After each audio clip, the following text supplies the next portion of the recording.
ಮೂಡಾಗೆ ಸಂಬಂಧ ಸ್ನೇಹಮಯಿ ಕೃಷ್ಣ ಅವರ ದೂರಿನ ವಿಚಾರಕ್ಕೆ ಸಂಬಂಧಪಟ್ಟ ಹಾಗೆ ರಾಘವನ್ ಅವರು ವಾದವನ್ನ ಮಾಡ್ತಾ ಇದ್ದಾರೆ. ಸಿಎಂ ಪತ್ನಿ ಪಾರ್ವತಿ ಅವರು ಮೂಡಾಗೆ ಪರಿಹಾರ ಕೇಳ್ತಾರೆ. ಅವರು ನಿಜವಾದ ಮಾಲೀಕರೇ ಅಲ್ಲ, ಹಾಗಿದ್ರೆ ಪರಿಹಾರ ಹೇಗೆ ಕೇಳ್ತಾರೆ ಅಂತ ರಾಘವನ್ ಅವರು ವಾದಿಸ್ತಾ ಇದ್ದಾರೆ.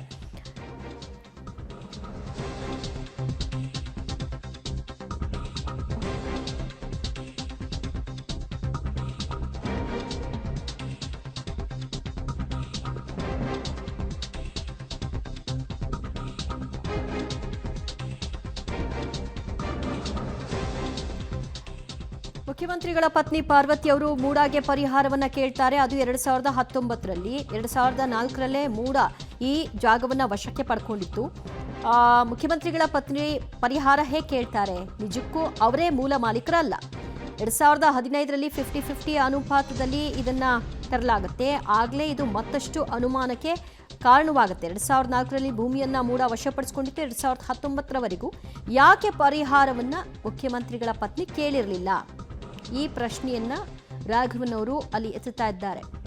ಒಂದು ಮೂಲ ಮಾಲೀಕರಲ್ಲ, ಹಾಗೊಂದು ವೇಳೆ ಅವರೇ ಮಾಲೀಕರು ಅನ್ನೋದನ್ನ ಅವ್ರು ಕ್ಲೈಮ್ ಮಾಡ್ತಿದ್ದಾರೆ ಅನ್ನೋದಾದ್ರೆ 2014ರವರೆಗೂ ಕೂಡ 19ರವರೆಗೂ ಕೂಡ ಯಾಕೆ ವೇಟ್ ಮಾಡಬೇಕಾಗಿತ್ತು ಪರಿಹಾರವನ್ನ ಕೇಳೋ ವಿಷಯದಲ್ಲಿ?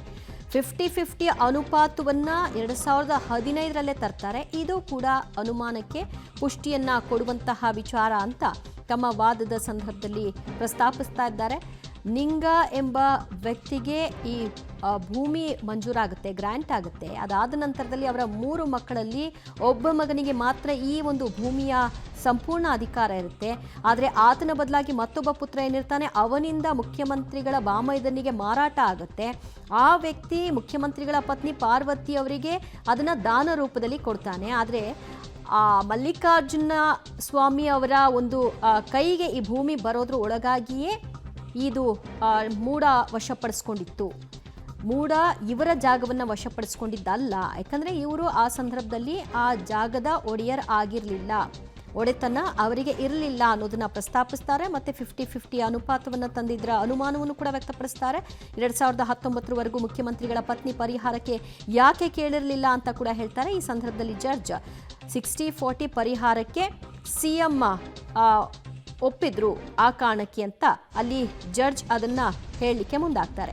ಪಾರ್ವತಿ ಅವರಲ್ಲದೆ ಬೇರೆ ಇದೇ ಯಾರಾದರೂ ಈ ಸ್ಥಾನದಲ್ಲಿ ಇದ್ದಿದ್ದರೆ ಅವರು ನ್ಯಾಯಾಲಯದ ಆದೇಶ ಪಡೆದೇ ಮೂಡಾವನ್ನ ಸಂಪರ್ಕ ಮಾಡಬೇಕಿತ್ತು. ಇಲ್ಲಿ ಪಾರ್ವತಿ ಅವರು ಅನ್ನೋ ಕಾರಣಕ್ಕೆ, ಮುಖ್ಯಮಂತ್ರಿಗಳ ಪತ್ನಿ ಅನ್ನೋ ಕಾರಣಕ್ಕೆ ಈ ಯಾವ ನಿಯಮಗಳನ್ನು ಕೂಡ ಇಲ್ಲಿ ಪಾಲಿಸಲಾಗಿಲ್ಲ.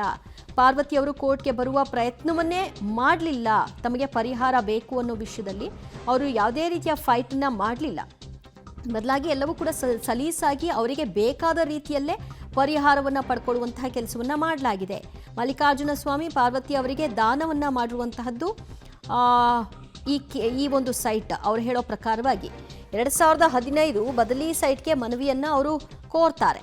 ಸಾಮಾನ್ಯ ಜನ ಮಾಡಿದರೆ ಈ ರೀತಿ ಆದೇಶ ಆಗುತ್ತಾ ಅನ್ನೋದು ಅವರ ಪ್ರಶ್ನೆ. ಸಾಮಾನ್ಯವಾಗಿ ಯಾವುದೇ ಒಂದು ಜಮೀನು ಸಾರ್ವಜನಿಕರದ್ದು ಯಾರಾದರೂ ವಶಕ್ಕೆ ಪಡ್ಕೊಂಡಿದ್ದಿದ್ರೆ ಅಂಥವ್ರದ್ದು ಕೂಡ ಇಷ್ಟೇ ಸಲೀಸಾಗಿ ಆಗುತ್ತಾ? ಕೋರ್ಟ್ಗೆ ಹೋಗಬೇಕು, ಅಲ್ಲಿ ರಿಕ್ವೆಸ್ಟ್ ಮಾಡಿ ಮೂಡಾಗೆ ಸಂಪರ್ಕ ಮಾಡಬೇಕು, ಆನಂತರ ಅದರ ಪರಿಹಾರವನ್ನು ಒಂದು ರೂಪದಲ್ಲಿ ತೆಗೆದುಕೊಳ್ಬೇಕು. ಅದು ನಾನು ಇಚ್ಛಿಸಿದ ರೀತಿ ಅಲ್ಲ ಅನ್ನೋದನ್ನ ವಾದಿಸಲಾಗ್ತಾ ಇದೆ. ಈ ಬಗ್ಗೆ ಮತ್ತಷ್ಟು ಮಾಹಿತಿ ಪಡೆಯೋಣ ನಮ್ಮ ಪ್ರತಿನಿಧಿ ನರಸಿಂಹಮೂರ್ತಿಯಿಂದ. ನರಸಿಂಹಮೂರ್ತಿ, 2015ರಲ್ಲಿ 50-50 ಅನುಪಾತವನ್ನು ತರಲಾಗುತ್ತೆ ಅನ್ನೋದ್ರ ಬಗ್ಗೆ ಹೇಳ್ತಾ ಇದ್ದಾರೆ. ಅಂದರೆ ಏನು ಅನುಮಾನಿಸ್ತಾ ಇದೆ ಈ ವಿಷಯ?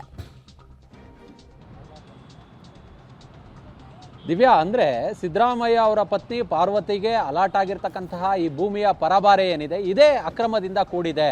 ಯಾಕಂತ ಹೇಳಿದ್ರೆ 2004ರಲ್ಲಿ ಇವರು ನಿಂಗನಿಗೆ ಅಲಾಟ್ ಆದಂತಹ ಜಮೀನೇನಿದೆ ಆ ಜಮೀನನ್ನು ಅವರು 3 ಮಕ್ಕಳು ಕೂಡ, 2 ಮಕ್ಕಳು ದೇವರಾಜು ಮತ್ತು ಇನ್ನೊಬ್ಬ ಆತ ನನಗಿದ್ರ ಮೇಲೆ ಹಕ್ಕಿಲ್ಲ ಅನ್ನೋ ನಿಟ್ಟಿನಲ್ಲಿ ಮತ್ತೊಬ್ಬನಿಗೆ ಬರೆದು ಕೊಟ್ಟಿದ್ದಾರೆ. ಅದಾದ ಬಳಿಕ ಹಕ್ಕಿಲ್ದಂತಹ ವ್ಯಕ್ತಿ ಮಲ್ಲಿಕಾರ್ಜುನನಿಗೆ ಅದನ್ನು ಮಾರುವ ಕೆಲಸವನ್ನು ಮಾಡಿದ್ದಾನೆ. ಅದಾದ ಬಳಿಕ ಇವರು ದಾನಪತ್ರವನ್ನು ತನ್ನ ತಂಗಿಗೆ ಮಲ್ಲಿಕಾರ್ಜುನ ಸ್ವಾಮಿ ಕೊಟ್ಟಿದ್ದಾರೆ. ಹೀಗಿದ್ದಂತಹ ಸಂದರ್ಭದಲ್ಲಿ ಇಲ್ಲಿ ನಡೆದಿರ್ತಕ್ಕಂಥ ವ್ಯವಹಾರ ಏನಿದೆ, ಭೂಮಿಯ ವ್ಯವಹಾರ, ಇದೇ ಕೂಡ ಅಕ್ರಮದಿಂದ ಕೂಡಿದೆ ಅನ್ನೋ ನಿಟ್ಟಿನಲ್ಲಿ ಹೈಕೋರ್ಟ್ನಲ್ಲಿ ರಾಘವನ್ ಅವರು ನ್ಯಾಯಮೂರ್ತಿಗಳ ಗಮನಕ್ಕೆ ತರುವ ಕೆಲಸವನ್ನ ಮಾಡ್ತಿದ್ದಾರೆ. ಇವರು 2015ರಲ್ಲಿ ದಾನಪತ್ರ ಸಿಕ್ಕಂತಹ ಬಳಿಕ 2015ರಲ್ಲಿ ನಮಗೆ ಪರಿಹಾರವನ್ನು ಕೊಡಿ ಅನ್ನೋ ನಿಟ್ಟಿನಲ್ಲಿ 50-50ರ ಅನುಪಾತದಲ್ಲಿ ಪರಿಹಾರವನ್ನು ಕೊಡಿ ಅಂತೇಳಿ ಕೇಳ್ತಾರೆ. ಅದಾದ ಬಳಿಕ 60-40ಗೆ ಬರ್ತಾರೆ. 2004ರಲ್ಲಿ ಭೂಮಿ ಡಿನೋಟಿಫೈ ಆದಂತಹ ಸಂದರ್ಭದಲ್ಲಿ 2019ವರೆಗೂ ಯಾಕೆ ಇವರು ಪರಿಹಾರವನ್ನು ಕೇಳಲಿಲ್ಲ? ಆ ಮಧ್ಯ ಇನ್ ಬಿಟ್ವೀನ್ ಏನು ಮಾಡ್ತಿದ್ರು ಇವರು? ಇನ್ ಕೇಸ್ ಈ ರೀತಿಯಾಗಿ ಆದಂತಹ ಸಂದರ್ಭದಲ್ಲಿ ಯಾರಾದರೂ ನ್ಯಾಯಾಲಯವನ್ನು ಸಂಪರ್ಕ ಮಾಡಬೇಕಿತ್ತು. ಆದರೆ ಮುಖ್ಯಮಂತ್ರಿಗಳ ಪತ್ನಿ ಇಲ್ಲಿ ನ್ಯಾಯಾಲಯವನ್ನು ಸಂಪರ್ಕ ಮಾಡುವ ಕೆಲಸವನ್ನು ಮಾಡಿಲ್ಲ. ಇಡೀ ಭೂಮಿಯ ಪರಭಾರೆ ಏನಿದೆ ಇದು ಅಕ್ರಮದಿಂದ ಕೂಡಿದೆ. ಅಲ್ಲಿನ ಆಡಳಿತಾಧಿಕಾರಿ ಇರ್ಬೋದು, ಸಂಬಂಧಪಟ್ಟಂತಹ ಮೂಢ ಅಧಿಕಾರಿಗಳಿರ್ಬೋದು, ಅಕ್ರಮವಾಗಿ ಭೂಮಿಯನ್ನು ಪರಭಾರೆ ಮಾಡಿದ್ದಾರೆ. ಇಲ್ಲಿ ಪ್ರಭಾವವನ್ನು ಅಂದರೆ ಶಿಫಾರಸು ಪತ್ರ ಕೊಡೋದೇ ಮುಖಾಂತರ ಒಂದಷ್ಟು ಪ್ರಭಾವವನ್ನು ಬಳಸಿರ್ತಕ್ಕಂಥ ಸಾಧ್ಯತೆ ಇದೆ. ಕಾರಣ ಆ ಸಂದರ್ಭದಲ್ಲೆಲ್ಲ ಸಿದ್ದರಾಮಯ್ಯ ಅವರು ಅಧಿಕಾರದಲ್ಲಿ ಇದ್ದರು. ಹೀಗಾಗಿ ಈ ಒಂದು ಭೂಮಿಯ ಒಡೆತನದ ಮೇಲೆ ಪಾರ್ವತಿ ಅವರಿಗೆ ಯಾವುದೇ ಹಕ್ಕಿಲ್ಲ. ಈಗಿದ್ದು ಕೂಡ ಅವರು ಮೂಡಾದಿಂದ ಸುಮಾರು 14 ಸೈಟ್ಗಳಷ್ಟು ಪರಿಹಾರವಾಗಿ ಪಡೆದುಕೊಂಡಿದ್ದಾರೆ. ಇದು ಎಲ್ಲೂ ಕೂಡ ಅವರಿಗೆ ಹಕ್ಕಿಲ್ಲದಂತಹ ಸಂದರ್ಭದಲ್ಲಿ ಅಕ್ರಮವಾಗಿ ಪರಭಾರೆಯನ್ನು ಮಾಡಿಕೊಂಡು ಇಷ್ಟನ್ನು ಪಡ್ಕೊಂಡಿದ್ದಾರೆ. 3-3.5 ಎಕರೆ ಜಮೀನು ಗ್ರಾಂಟ್ ಆಗಿದ್ದಂತಹ ವ್ಯಕ್ತಿಗೆ ಏನಾದರೂ ಮೂಢ ನಿವೇಶನಗಳನ್ನು ಅಥವಾ ಏನಾದರೂ ಪರಿಹಾರವನ್ನು ಕೊಡಬೇಕಿದ್ದಂತಹ ಸಂದರ್ಭದಲ್ಲಿ 4800 ಚದುರ ಅಡಿಯಷ್ಟು ಭೂಮಿಯನ್ನು ಪರಿಹಾರವಾಗಿ ಕೊಡಬೇಕಿತ್ತು, ಅಥವಾ 2 ಸೈಟ್ಗಳಷ್ಟು ಪರಿಹಾರವನ್ನು ಕೊಡಬೇಕಿತ್ತು.